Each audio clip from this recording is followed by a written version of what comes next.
Sex and gender, there is little sense, then, in arguing that the natural function of women is to give birth, or that homosexuality is unnatural. Most of the laws, norms, rights, and obligations that define manhood and womanhood reflect human imagination more than biological reality. Biologically, humans are divided into males and females. A male Homo sapiens is one who has one X chromosome and one Y chromosome. A female is one with two XS. But man and woman name social, not biological, categories. While in the great majority of cases in most human societies, men are males and women are females, the social terms carry a lot of baggage that has only a tenuous, if any, relationship to the biological terms. A man is not a sapiens with particular biological qualities such as XY chromosomes, testicles, and lots of testosterone.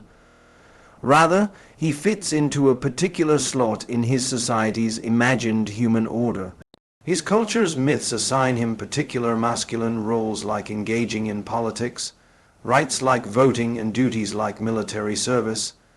Likewise, a woman is not a sapiens with two X chromosomes, a womb and plenty of estrogen. Rather, she is a female member of an imagined human order. The myths of her society assign her unique feminine roles: raising children, rights protection against violence, and duties obedience to her husband. Since myths rather than biology define the roles, rights, and duties of men and women, the meaning of manhood and womanhood have varied immensely from one society to another. 22. 18th century masculinity, an official portrait of King Louis Roman XIV of France. Note the long wig, stockings, high-heeled shoes, dancer's posture, and huge sword. In contemporary Europe, all these except for the sword would be considered marks of effeminacy. But in his time Louis was a European paragon of manhood and virility. 23. 21st century masculinity, an official portrait of Barack Obama. What happened to the wig, stockings, high heels, and sword? Dominant men have never looked so dull and dreary as they do today. During most of history, dominant men have been colorful and flamboyant, such as American Indian chiefs with their feathered headdresses and Hindu maharajas decked out in silks and diamonds. Throughout the animal kingdom, males tend to be more colorful and accessorized than females. Think of peacock's tails and lions' manes. To make things less confusing, scholars usually distinguish between sex, which is a biological category, and gender, a cultural category. Sex is divided between males and females, and the qualities of this division are objective and have remained constant throughout history. Gender is divided between men and women, and some cultures recognize other categories. So-called masculine and feminine qualities are intersubjective and undergo constant changes. For example, there are far-reaching differences in the behavior, desires, dress, and even body posture expected from women in classical Athens and women in modern Athens. Sex is child's play, but gender is serious business. To get to be a member of the male sex is the simplest thing in the world. You just need to be born with an X and a Y chromosome. To get to be a female is equally simple. A pair of X chromosomes will do it. In contrast, becoming a man or a woman is a very complicated and demanding undertaking. Since most masculine and feminine qualities are cultural rather than biological, no society automatically crowns each male a man or every female a woman. Nor are these titles laurels that can be rested on once they are acquired. Males must prove their masculinity constantly, throughout their lives from cradle to grave, in an endless series of rites and performances. And a woman's work is never done. She must continually convince herself and others that she is feminine enough. Success is not guaranteed. Males in particular live in constant dread of losing their claim to manhood. Throughout history, males have been willing to risk and even sacrifice their lives, just so that people will say he's a real man. What's so good about men? At least since the agricultural revolution, Most human societies have been patriarchal societies that valued men more highly than women. No matter how a society defined man and woman, to be a man was always better. Patriarchal societies educate men to think and act in a masculine way, and women to think and act in a feminine way, punishing anyone who dares cross those boundaries. Yet they do not equally reward those who conform. Qualities considered masculine are more valued than those considered feminine, and members of a society who personify the feminine ideal get less than those who exemplify the masculine ideal. Fewer resources are invested in the health and education of women. They have fewer economic opportunities, less political power, and less freedom of movement. Gender is a race in which some of the runners compete only for the bronze medal.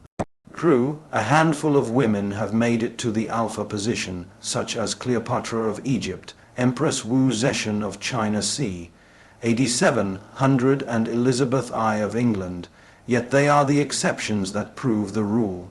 Throughout Elizabeth's 45-year reign, all members of Parliament were men, all officers in the Royal Navy and Army were men, all judges and lawyers were men, all bishops and archbishops were men, all theologians and priests were men, all doctors and surgeons were men, all students and professors in all universities and colleges were men, all mayors and sheriffs were men, and almost all the writers, architects, poets, philosophers, painters, musicians, and scientists were men. Patriarchy has been the norm in almost all agricultural and industrial societies.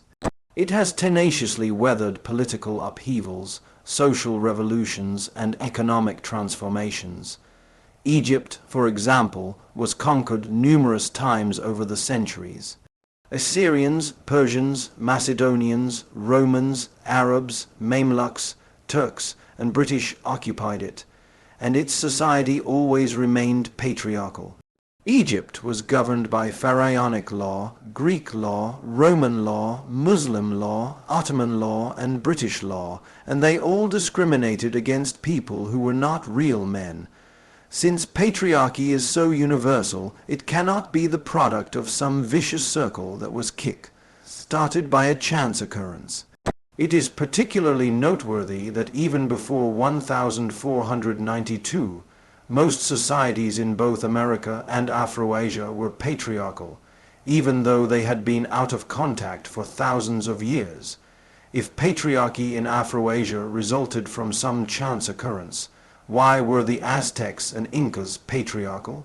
It is far more likely that even though the precise definition of man and woman varies between cultures, there is some universal biological reason why almost all cultures valued manhood over womanhood.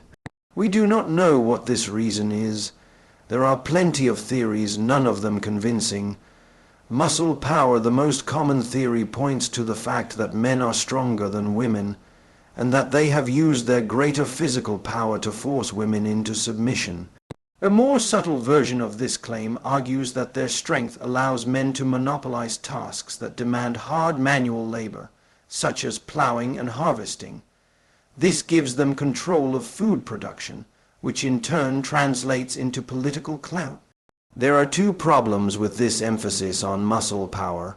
First, the statement that men are stronger than women is true only on average and only with regard to certain types of strength.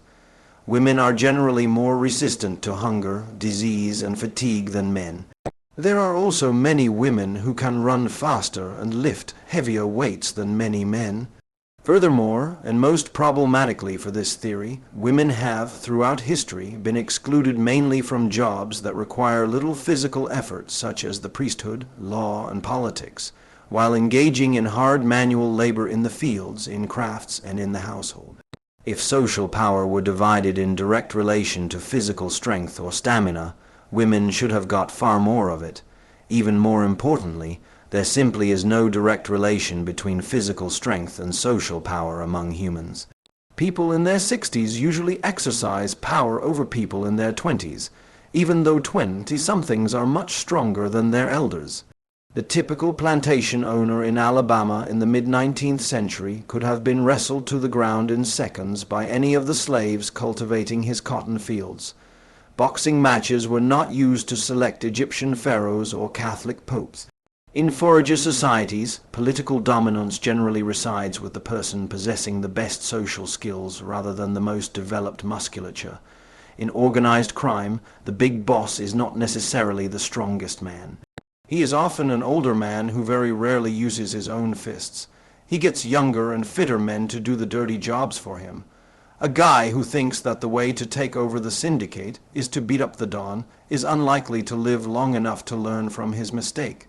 Even among chimpanzees, the alpha male wins his position by building a stable coalition with other males and females, not through mindless violence. In fact, human history shows that there is often an inverse relation between physical prowess and social power. In most societies, it's the lower classes who do the manual labor. This may reflect Homo sapiens' position in the food chain. If all that counted were raw physical abilities, sapiens would have found themselves on a middle rung of the ladder. But their mental and social skills place them at the top. It is therefore only natural that the chain of power within the species will also be determined by mental and social abilities more than by brute force. It is therefore hard to believe that the most influential and most stable social hierarchy in history is founded on men's ability physically to coerce women. The scum of society, another theory, explains that masculine dominance results not from strength but from aggression. Millions of years of evolution have made men far more violent than women. Women can match men as far as hatred, greed, and abuse are concerned, but when push comes to shove, the theory goes, men are more willing to engage in raw physical violence. This is why throughout history warfare has been a masculine prerogative. In times of war, men's control of the armed forces has made them the masters of civilian society, too. They then used their control of civilian society to fight more and more wars, and the greater the number of wars, the greater men's control of society. This feedback loop explains both the ubiquity of war and the ubiquity of patriarchy. Recent studies of the hormonal and cognitive systems of men and women strengthen the assumption that men indeed have more aggressive and violent tendencies, and are therefore, on average, better suited to serve as common soldiers.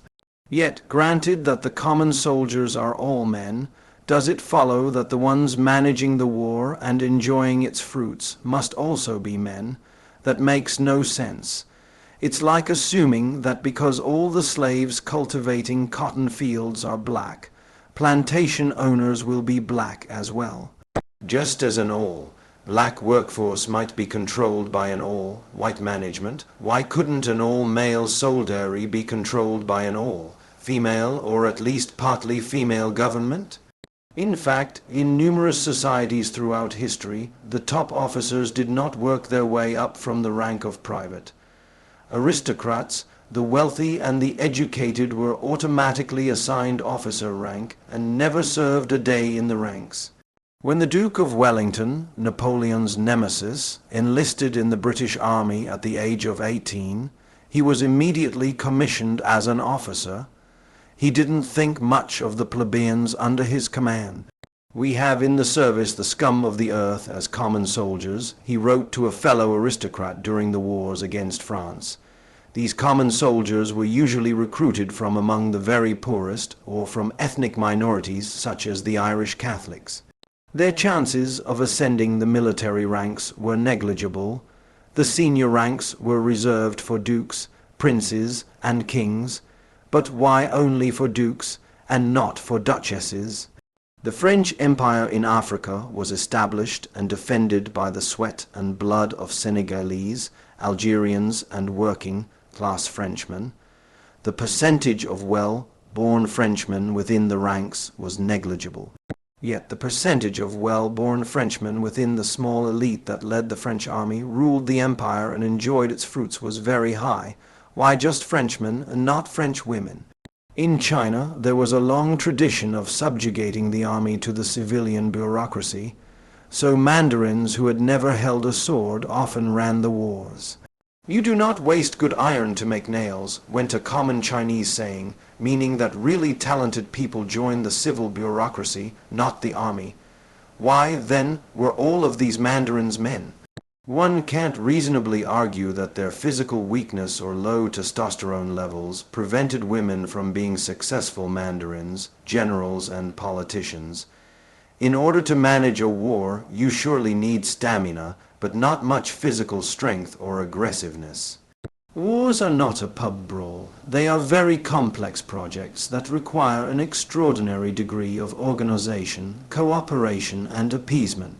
The ability to maintain peace at home, acquire allies abroad, and understand what goes through the minds of other people, particularly your enemies, is usually the key to victory. Hence, an aggressive brute is often the worst choice to run a war. Much better is a cooperative person who knows how to appease, how to manipulate, and how to see things from different perspectives. This is the stuff empire builders are made of. The militarily incompetent Augustus succeeded in establishing a stable imperial regime, achieving something that eluded both Julius Caesar and Alexander the Great, who were much better generals. Both his admiring contemporaries and modern historians often attribute this feat to his virtue of clementia, mildness, and clemency. Women are often stereotyped as better manipulators and appeasers than men, and are famed for their superior ability to see things from the perspective of others.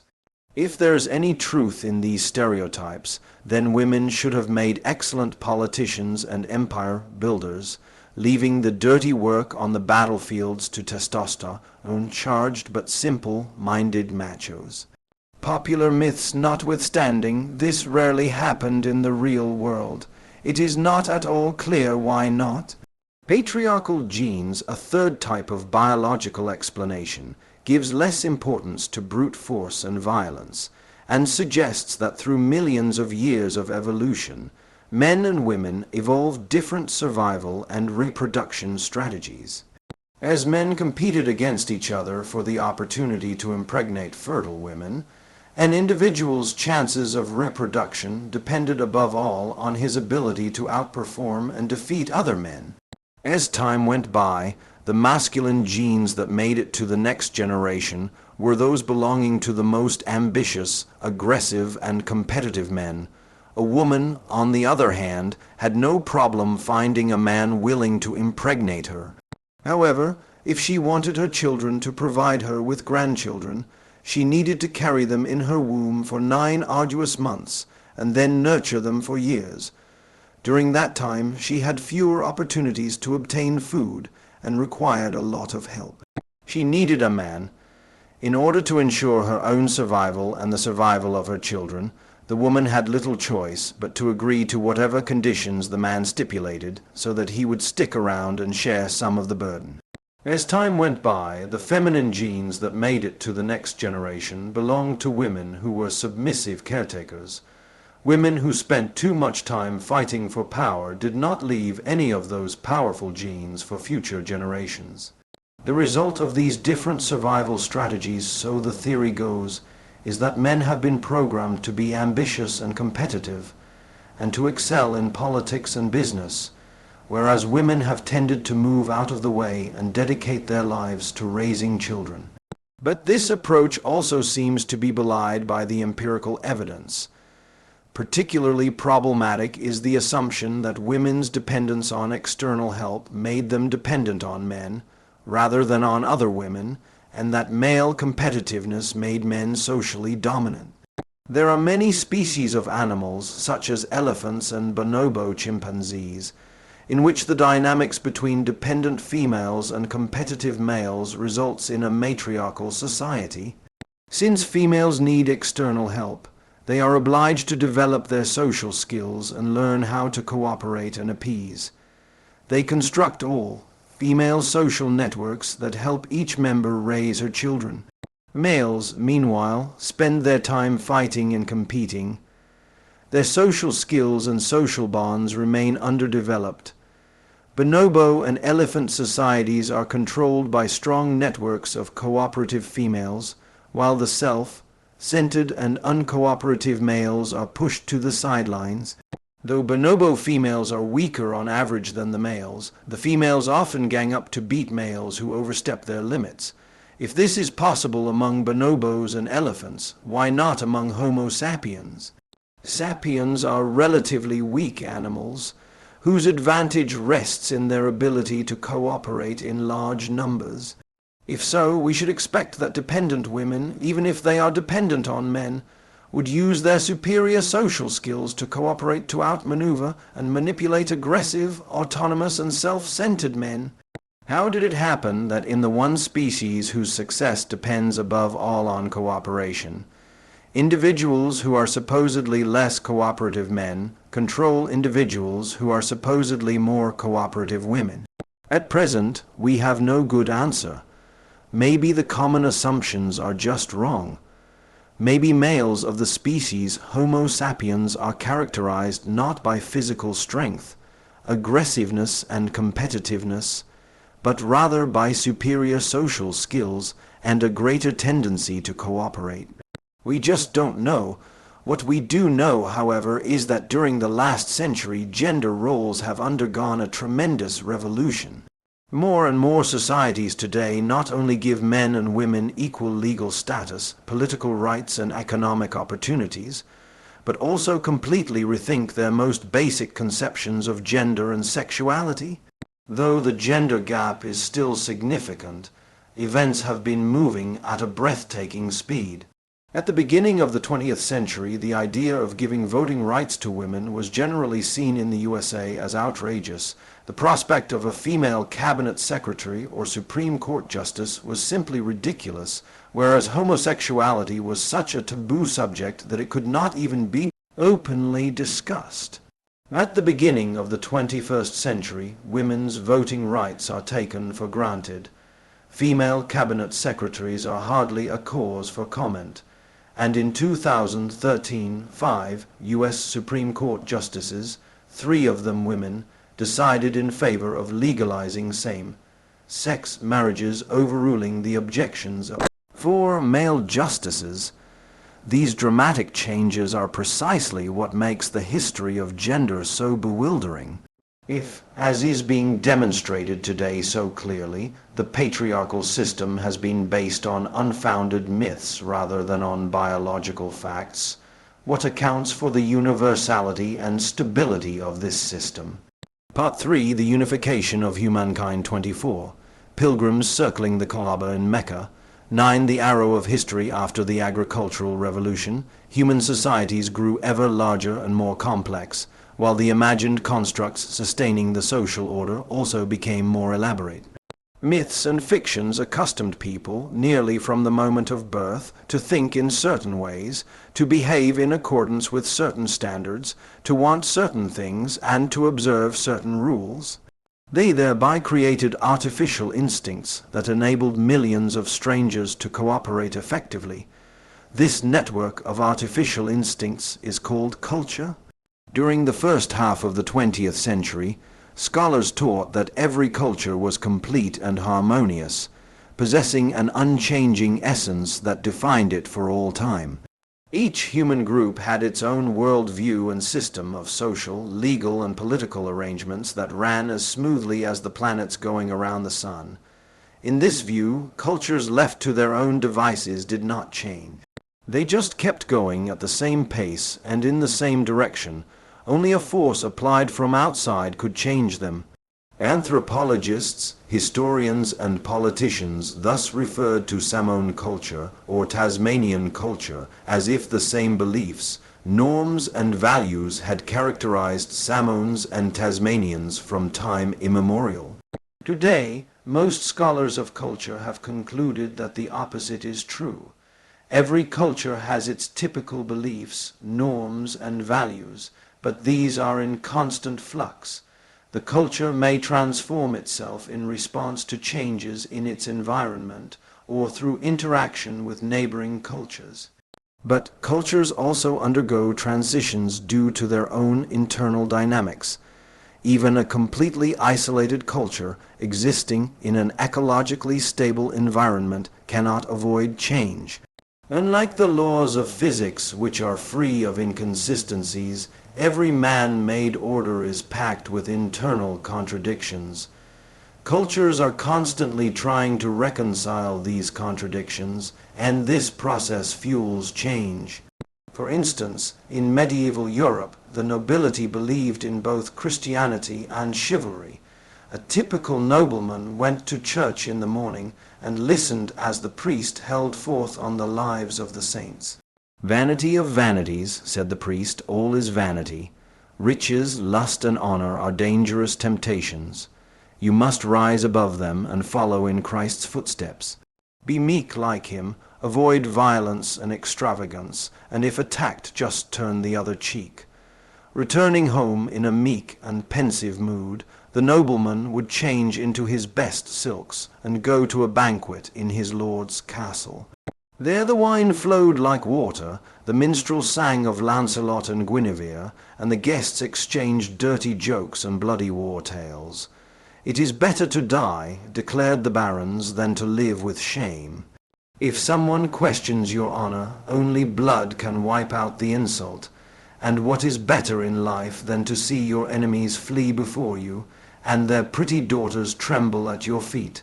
The contradiction was never fully resolved. But as the European nobility, clergy, and commoners grappled with it, their culture changed.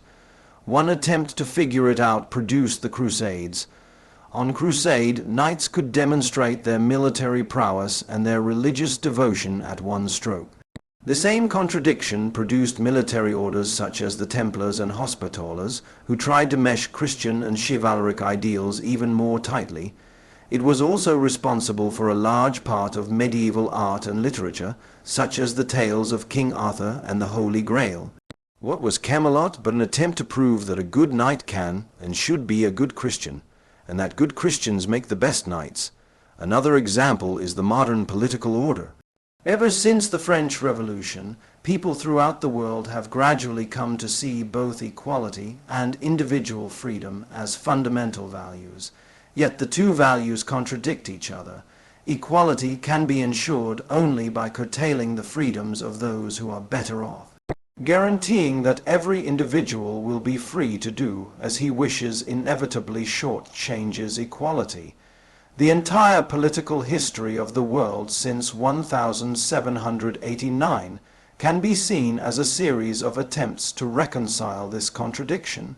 Anyone who has read a novel by Charles Dickens knows that the liberal regimes of 19th century Europe gave priority to individual freedom, even if it meant throwing insolvent poor families in prison and giving orphans little choice but to join schools for pickpockets. Anyone who has read a novel by Alexander Solzhenitsyn knows how communism's egalitarian ideal produced brutal tyrannies that tried to control every aspect of daily life. Contemporary American politics also revolve around this contradiction. Democrats want a more equitable society, even if it means raising taxes to fund programs to help the poor, elderly, and infirm. But that infringes on the freedom of individuals to spend their money as they wish. Why should the government force me to buy health insurance if I prefer using the money to put my kids through college? Republicans, on the other hand, want to maximize individual freedom, even if it means that the income gap between rich and poor will grow wider and that many Americans will not be able to afford health care. Just as medieval culture did not manage to square chivalry with Christianity, so the modern world fails to square liberty with equality, but this is no defect. Such contradictions are an inseparable part of every human culture. In fact, they are culture's engines, responsible for the creativity and dynamism of our species. Just as when two clashing musical notes played together force a piece of music forward, so discord in our thoughts, ideas and values compel us to think, re-evaluate, and criticize. Consistency is the playground of dull minds. If tensions, conflicts, and irresolvable dilemmas are the spice of every culture, a human being who belongs to any particular culture must hold contradictory beliefs and be riven by incompatible values. It's such an essential feature of any culture that it even has a name: cognitive dissonance. Cognitive dissonance is often considered a failure of the human psyche. In fact, it is a vital asset. Had people been unable to hold contradictory beliefs and values, it would probably have been impossible to establish and maintain any human culture. If, say, a Christian really wants to understand the Muslims who attend that mosque down the street, he shouldn't look for a pristine set of values that every Muslim holds dear. Rather, he should inquire into the catch-22s of Muslim culture, those places where rules are at war and standards scuffle. It's at the very spot where the Muslims teeter between two imperatives that you'll understand them best. The spy satellite human cultures are in constant flux. Is this flux completely random, or does it have some overall pattern? In other words, does history have a direction? The answer is yes. Over the millennia, small, simple cultures gradually coalesce into bigger and more complex civilizations, so that the world contains fewer and fewer megacultures, each of which is bigger and more complex. This is, of course, a very crude generalization, true only at the macro level. At the micro level, it seems that for every group of cultures that coalesces into a megaculture, there's a megaculture that breaks up into pieces. The Mongol Empire expanded to dominate a huge swath of Asia and even parts of Europe, only to shatter into fragments. Christianity converted hundreds of millions of people at the same time that it splintered into innumerable sects. The Latin language spread through Western and Central Europe, then split into local dialects that themselves eventually became national languages, but these breakups are temporary reversals in an inexorable trend towards unity. Perceiving the direction of history is really a question of vantage point.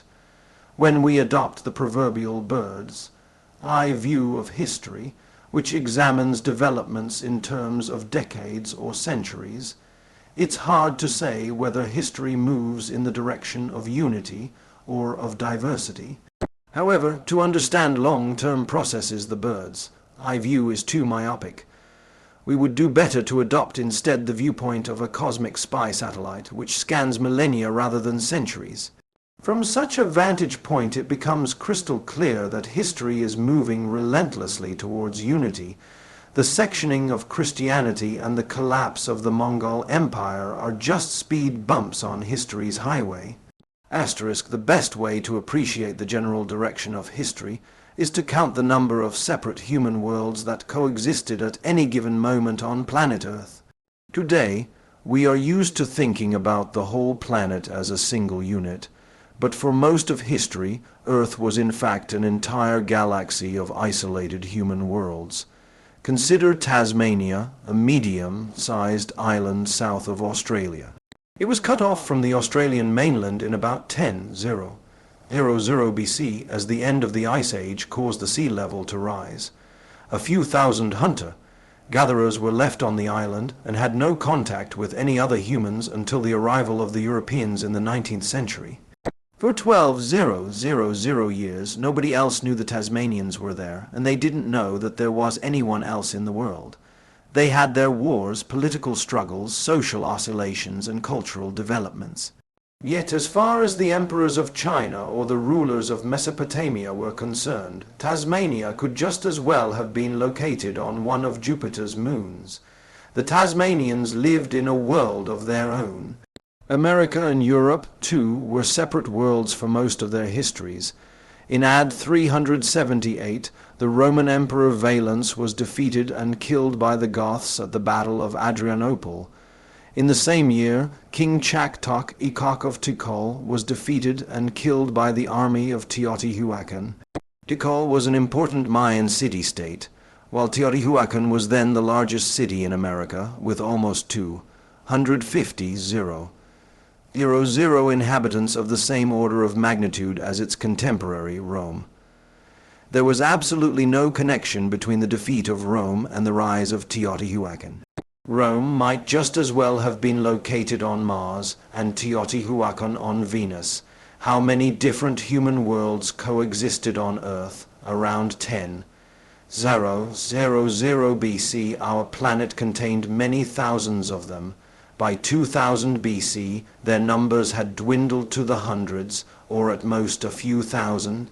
By AD 1450, their numbers had declined even more drastically. At that time, just prior to the age of European exploration, Earth still contained a significant number of dwarf worlds such as Tasmania.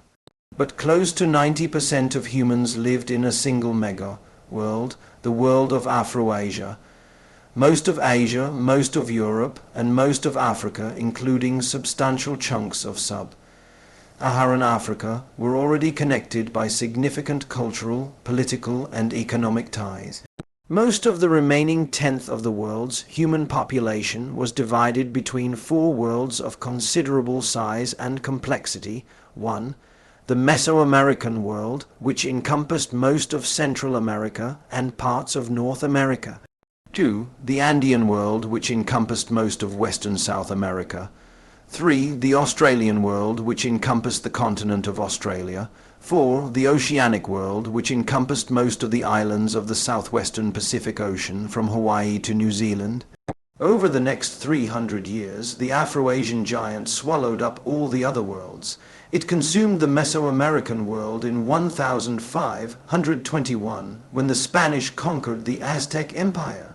It took its first bite out of the oceanic world at the same time, during Ferdinand Magellan's circumnavigation of the globe, and soon after that completed its conquest.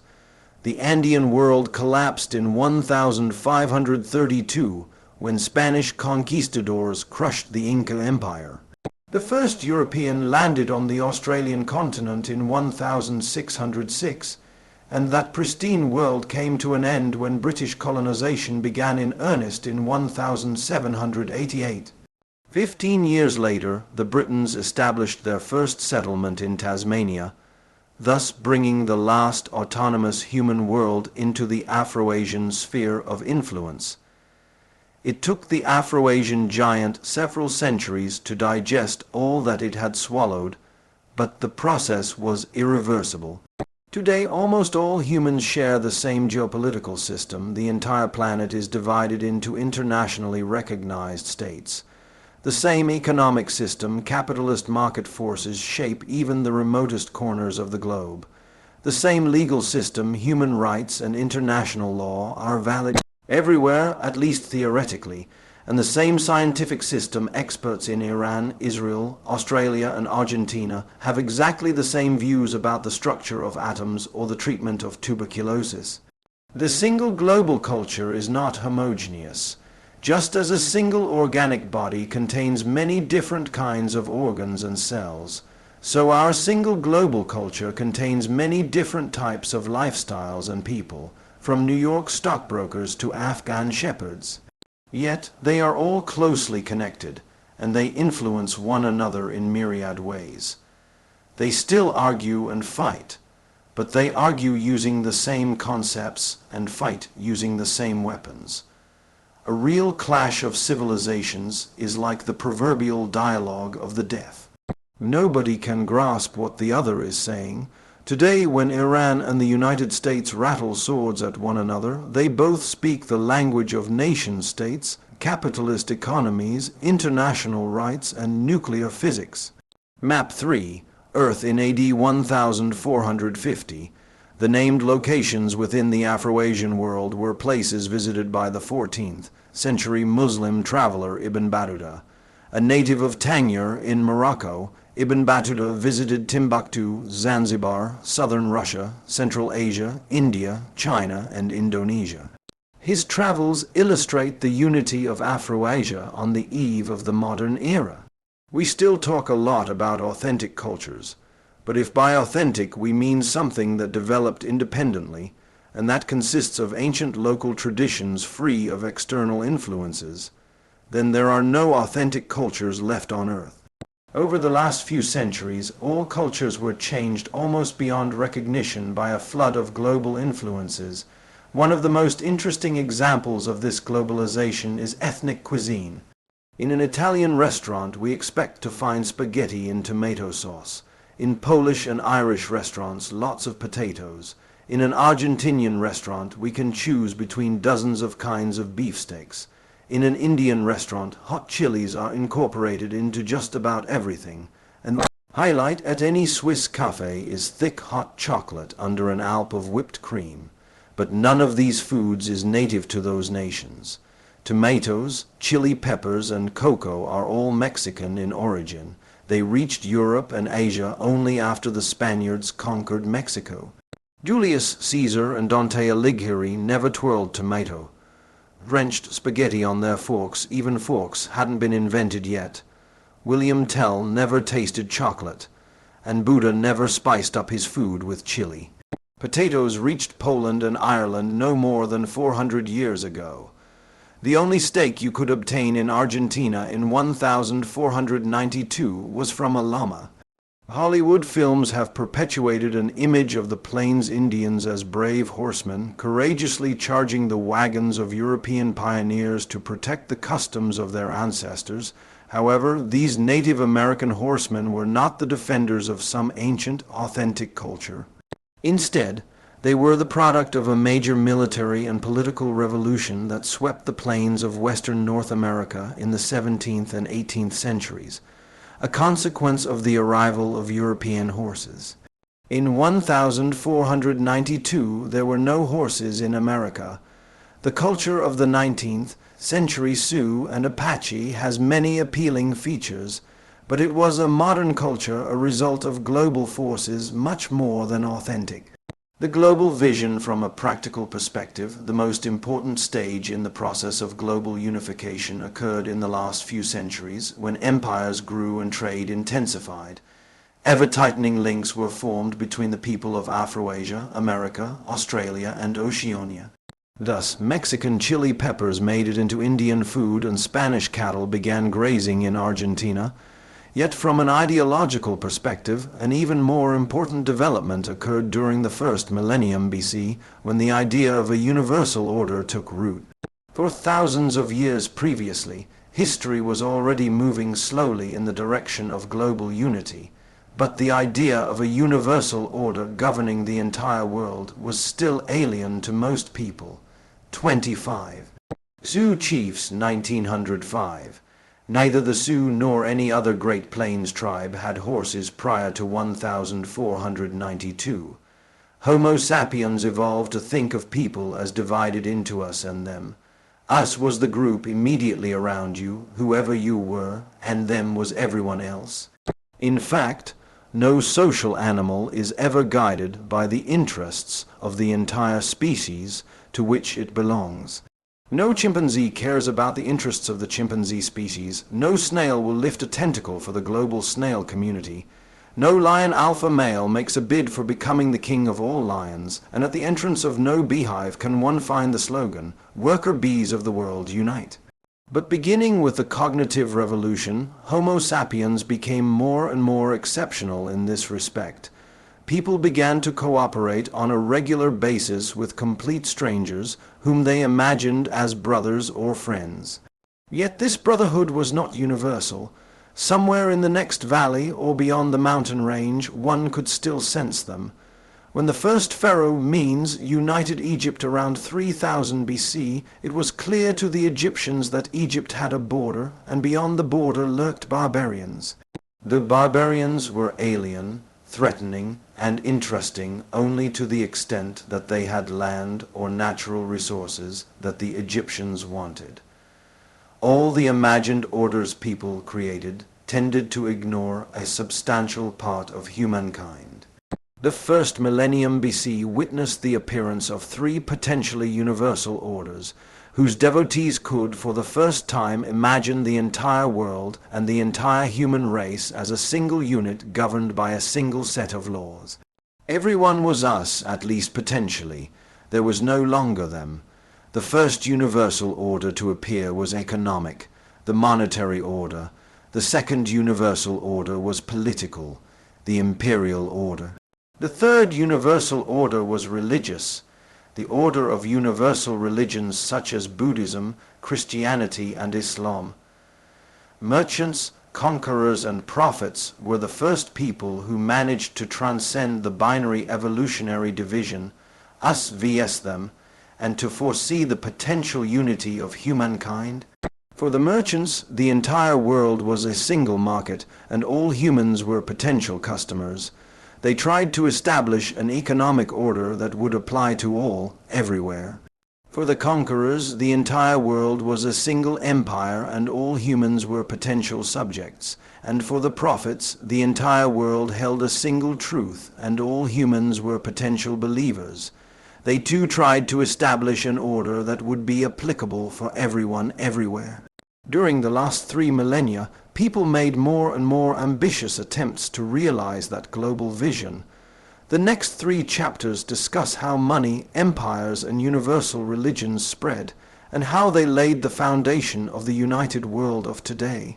We begin with the story of the greatest conqueror in history, a conqueror possessed of extreme tolerance and adaptability, thereby turning people into ardent disciples. This conqueror is money.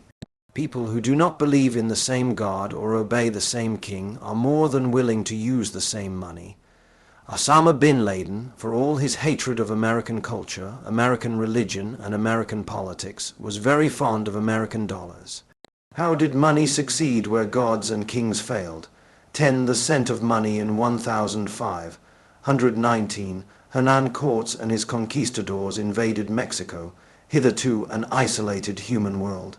The Aztecs, as the people who lived there called themselves, quickly noticed that the aliens showed an extraordinary interest in a certain yellow metal. In fact, they never seemed to stop talking about it. The natives were not unfamiliar with gold. It was pretty and easy to work, so they used it to make jewelry and statues, and they occasionally used gold dust as a medium of exchange. But when an Aztec wanted to buy something, he generally paid in cocoa beans or bolts of cloth. The Spanish obsession with gold thus seemed inexplicable. What was so important about a metal that could not be eaten, drunk, or woven, and was too soft to use for tools or weapons? When the natives questioned Cortes as to why the Spaniards had such a passion for gold, the conquistador answered, "Because I and my companions suffer from a disease of the heart which can be cured only with gold." One in the Afro-Asian world from which the Spaniards came, the obsession for gold was indeed an epidemic. Even the bitterest of enemies lusted after the same useless yellow metal. 3 centuries before the conquest of Mexico, the ancestors of Cortes and his army waged a bloody war of religion against the Muslim kingdoms in Iberia and North Africa. The followers of Christ and the followers of Allah killed each other by the thousands, devastated fields and orchards, and turned prosperous cities into smoldering ruins, all for the greater glory of Christ or Allah. As the Christians gradually gained the upper hand, they marked their victories not only by destroying mosques and building churches, but also by issuing new gold and silver coins bearing the sign of the cross and thanking God for his help in combating the infidels. Yet alongside the new currency, the victors minted another type of coin called the millers, which carried a somewhat different message. These square coins made by the Christian conquerors were emblazoned with flowing Arabic script that declared, "There is no God except Allah, and Muhammad is Allah's messenger." Even the Catholic bishops of Melgale and Agde issued these faithful copies of popular Muslim coins, and God-fearing Christians happily used them. Tolerance flourished on the other side of the hill too. Muslim merchants in North Africa conducted business using Christian coins such as the Florentine florin, the Venetian ducat, and the Neapolitan gigliotto. Even Muslim rulers who called for jihad against the infidel Christians were glad to receive taxes in coins that invoked Christ and his Virgin Mother. 3. How much is it? Hunter-gatherers had no money. Each band hunted, gathered, and manufactured almost everything it required, from meat to medicine, from sandals to sorcery. Different band members may have specialized in different tasks, but they shared their goods and services through an economy of favors and obligations. A piece of meat given for free would carry with it the assumption of reciprocity, say, free medical assistance. The band was economically independent. Only a few rare items that could not be found locally, seashells, pigments, obsidian, and the like, had to be obtained from strangers. This could usually be done by simple barter. We'll give you pretty seashells, and you'll give us high-quality flint. Little of this changed with the onset of the agricultural revolution. Most people continued to live in small, intimate communities. Much like a hunter-gatherer band, each village was a self-sufficient economic unit, maintained by mutual favors and obligations plus a little barter with outsiders. One villager may have been particularly adept at making shoes, another at dispensing medical care, so villagers knew where to turn when barefoot or sick. But villages were small and their economies limited, so there could be no full-time shoemakers and doctors. The rise of cities and kingdoms and the improvement in transport infrastructure brought about new opportunities for specialization. Densely populated cities provided full-time employment not just for professional shoemakers and doctors, but also for carpenters, priests, soldiers, and lawyers. Villages that gained a reputation for producing really good wine, olive oil, or ceramics discovered that it was worth their while to specialize nearly exclusively in that product and trade it with other settlements for all the other goods they needed. This made a lot of sense. Climates and soils differ, so why drink mediocre wine from your backyard if you can buy a smoother variety from a place whose soil and climate is much better suited to grapevines? If the clay in your backyard makes stronger and prettier pots, then you can make an exchange. Furthermore, full-time specialist vintners and potters, not to mention doctors and lawyers, can hone their expertise to the benefit of all. But specialization created a problem. How do you manage the exchange of goods between the specialists? An economy of favors and obligations doesn't work when large numbers of strangers try to cooperate. It's one thing to provide free assistance to a sister or a neighbor, a very different thing to take care of foreigners who might never reciprocate the favor. One can fall back on barter, but barter is effective only when exchanging a limited range of products. It cannot form the basis for a complex economy. For, in order to understand the limitations of barter, imagine that you own an apple orchard in the hill country that produces the crispest, sweetest apples in the entire province. You work so hard in your orchard that your shoes wear out, so you harness up your donkey cart and head to the market town down by the river. Your neighbor told you that a shoemaker on the south end of the marketplace made him a really sturdy pair of boots that's lasted him through 5 seasons. You find the shoemaker's shop and offer to barter some of your apples in exchange for the shoes you need. The shoemaker hesitates. How many apples should he ask for in payment? Every day he encounters dozens of customers, a few of whom bring along sacks of apples, while others carry wheat, goats, or cloth, all of varying quality. Still others offer their expertise in petitioning the king or curing backaches. The last time the shoemaker exchanged shoes for apples was 3 months ago, and back then he asked for 3 sacks of apples. Or was it 4? But come to think of it, those apples were Sour Valley apples rather than Prime Hill apples. On the other hand, on that previous occasion, the apples were given in exchange for small women's shoes. This fellow is asking for man-size boots. Besides, in recent weeks, a disease has decimated the flocks around town, and skins are becoming scarce. The tanners are starting to demand twice as many finished shoes in exchange for the same quantity of leather. Shouldn't that be taken into consideration? In a barter economy, every day the shoemaker and the apple grower will have to learn anew the relative prices of dozens of commodities. If 100 different commodities are traded in the market, then buyers and sellers will have to know 950 different exchange rates. And if 1000 different commodities are traded, buyers and sellers must juggle 499,500 different exchange rates. 5. How do you figure it out? It gets worse. Even if you manage to calculate how many apples equal 1 pair of shoes, barter is not always possible. After all, a trade requires that each side want what the other has to offer. What happens if the shoemaker doesn't like apples, and if at the moment in question what he really wants is a divorce? True, the farmer could look for a lawyer who likes apples and set up a three-way deal. But what if the lawyer is full up on apples but really needs a haircut? Some societies tried to solve the problem by establishing a central barter system that collected products from specialist growers and manufacturers and distributed them to those who needed them. The largest and most famous such experiment was conducted in the Soviet Union, and it failed miserably. Everyone would work according to their abilities and receive according to their needs. Turned out in practice into everyone would work as little as they can get away with and receive as much as they could grab. More moderate and more successful experiments were made on other occasions, for example in the Inca Empire. Yet most societies found a more easy way to connect large numbers of experts. They developed money. Shells and cigarettes money was created many times in many places. Its development required no technological breakthroughs. It was a purely mental revolution.